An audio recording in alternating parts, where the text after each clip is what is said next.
بسم اللہ الرحمن الرحیم۔ السلام علیکم۔ بیمار کربلا حضرت امام زین العابدین علیہ السلام فرماتے ہیں کہ کبھی بھی کسی کو خود سے کم تر مت سمجھو، کیونکہ اگر کسی کی عمر آپ سے زیادہ ہے تو یقیناً اس کو نیکی کے موقع بھی زیادہ ملے ہوں گے، اور اگر اس کی عمر آپ سے کم ہے تو اس کو آپ کی نسبت گناہ کے مواقع کم ملے ہوں گے، تو وہ آپ سے بہتر ہے۔ اور جو آپ کا ہم عمر ہے وہ اس لیے آپ سے بہتر ہے کہ اپنے گناہوں پر آپ کو یقین ہے، جبکہ اس کے گناہوں پر شک ہے، اور شک کو کبھی بھی یقین پر ترجیح نہیں دے سکتے۔ اس لیے ہمیشہ دوسروں کو خود سے بہتر جانا، اور بے شک اللہ کا یہی فرمان ہے، کیونکہ جو خود کو دوسروں سے بہتر سمجھے تو اس سے اس میں تکبر اور غرور پیدا ہوتا ہے۔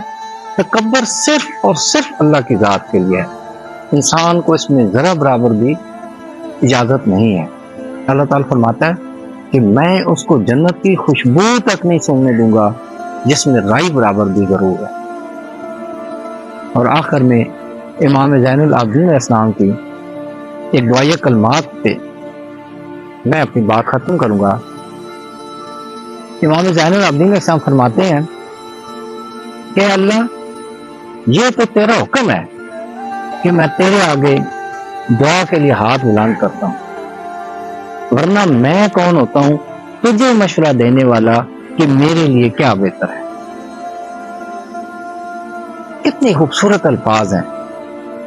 انسان اور اللہ تعالیٰ کے درمیان جو رابطہ ہے اور جو اس کا انداز ہے اور جو طریقہ کار ہے، یقیناً یہ حضرت محمد مصطفیٰ صلی اللہ علیہ وسلم اور ان کی آل پاک اور ان کے ازواج پاک اور ان کے اصحاب پاک سے ہی ہمیں یہ سب کچھ سیکھنے کے لیے ملتا ہے۔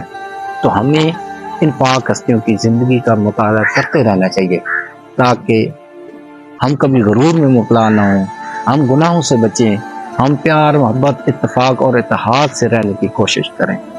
تو اللہ تعالیٰ ہم سب کو ان خوبصورت نعمتوں سے مالا مال کرے۔ بہت شکریہ۔